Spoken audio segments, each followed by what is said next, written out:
needed her to figure out somehow how to come pick me up, how to take me to this practice.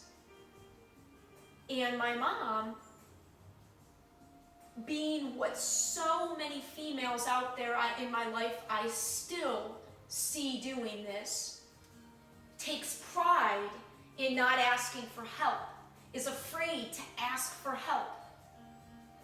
It's some sort of weakness. It's something that I believe as a gender, females, we are burdened with our history, because for so many years we weren't allowed to get out there and do for ourselves. So now if we get, it's like we've put onto ourselves this superwoman expectations to do it all and be it all and never ever ask for help until the situation gets so dire that there's been so much damage done that now, it's never too late. But I don't think she ever asked for help. And so, as I began high school, and God, if I thought middle school was great, can you imagine how excited I was, and especially our high schools. We had 2 high schools on the same campus. It was like a small college setting. And for some kids, that'd be terrifying, and it was terrifying. I mean, there was damn near 5,000 of us at this high school campus. But what that, the number of electives, the number of people, the number of, I was in heaven. And I played 2 varsity sports. Well, one for sure, soccer varsity from the time I was a freshman. And I didn't play in the varsity games until the end of my freshman year, but I practiced with them. So I was with all the older girls there too. And then I played JV volleyball my freshman year, and so had a few juniors, a lot of older girls that could drive there too. And so my world just got even bigger. And I have old papers that I saved. I've got one in particular, a semester assignment, a final semester exam assignment for my advanced English class in 9th grade. And the assignment was simply talking about your first semester of high school. And I have the paper still. It's the Alyson that you all still know and recognize. Exclamation points, just pure joy. But at home, my poor mom, she couldn't handle it. She couldn't handle me, because in her own world, she was just, and so I was told I was selfish. I was told, kind of with exact words, you don't deserve this. And then my mom's greatest support network are her 6 sisters, my beautiful, amazing aunts. But it was kind of like I had 7 moms, and none of them were at all approving or accepting of who I was or what I was doing. And nobody was talking to me or asking me my take on any of it. All I was doing, I didn't do drugs, I didn't drink, I wasn't dating. I kind of was dating. The last boy my own age, Eric was the last boy my own age I dated where I was me, where I was there. I was me, and I wasn't this, protected, scared person. And I'm telling you, not accidentally. Well, not accidentally. That's going to sound really weird. Eric died a year and a half ago. And I hadn't seen Eric in a very long time. And the circumstances on how I found out he died, from whom I found out he died, and where I was in my life when I found this out on January 26, 2012, it's one more example of some seriously powerful things that have happened in my life to show me there's just something really, really big beyond me that's calling me. And I've just been doing the best I can in trying to respect that and come into myself as a woman for the first time. Really, truly at peace with all of this pain. I have forgiven everybody that unintentionally hurt me because I know it was unintentional. I know it. I knew it then. I knew it then if anybody had tried to talk to me.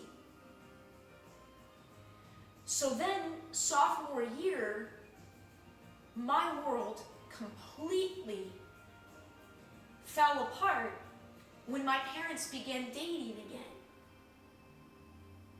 Because I could have told you then that exactly what ended up happening 9.5 years ago was going to happen. I knew it.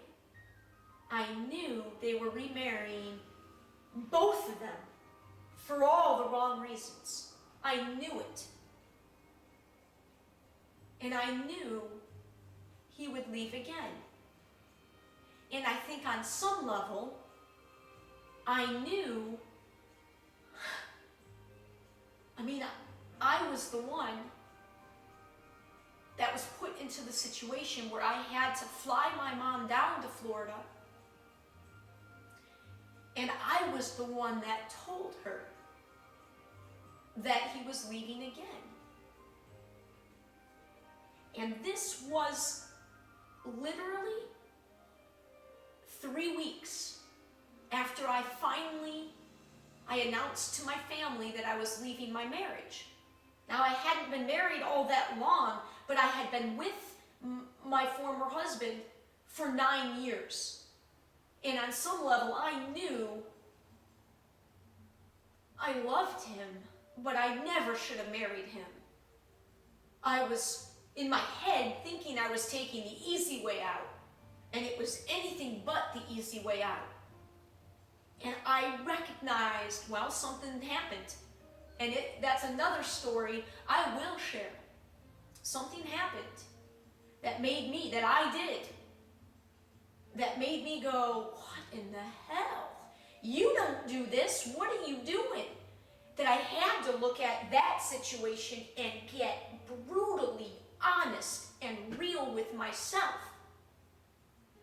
And it only took a few weeks before I realized what I needed to do. And not surprisingly, it was for my former husband before it was for me. I knew I had to leave him because it wasn't right to do to him. He deserved to have a wife that loved him for exactly who he was and who knew who she was, who wasn't looking to him or anything about him to complete her or take care or rescue her. I was still in the house with him. I hadn't even moved out of the house yet when my father came down to check on me and my youngest brother, who had just dropped out of school for the second time and was going through his own intense time. And that's when he told us he was leaving again. And I know my father. And see, the emotion that I'm trying to keep under control, it's not my own hurt. It's not. Like I couldn't be doing all that I've done. No way. If I wasn't really at peace with all of this. The emotion comes because I love them so much. And I can't not talk about all of the parts that have limited me and kept me from this potential that you're about to see. I can't not talk about all of these feelings of what it really feels like in divorce and a broken family, and to be the emotional rock as a child, because I know how many kids out there are in this role right now. In fact, I dare say there are more kids than ever shouldering immense emotional responsibilities in their family. I know it. I just, again, remember, I only had 2 years in the classroom, but that was all I needed. Especially my first year kids, the lower kids. I was in a lower socioeconomic school, and I had kids that were, the time I remember driving home, and one of them was hitchhiking. And I wanted to pick him up, but I knew I couldn't because of this crazy world that we're in, where somehow I couldn't be trusted to pick up this kid who's hitchhiking home at 11 years old. I know the number of children and the number of adults like me who still have these sorts of child hurts affecting their lives right now. And if that's happening, I'm telling you, it's affecting your kids too. And it's just a cycle that we've got to break. And we can't break it if we can't communicate. Really communicate. Really believe that there is no judgment. This was so long ago. This is not who my parents are today.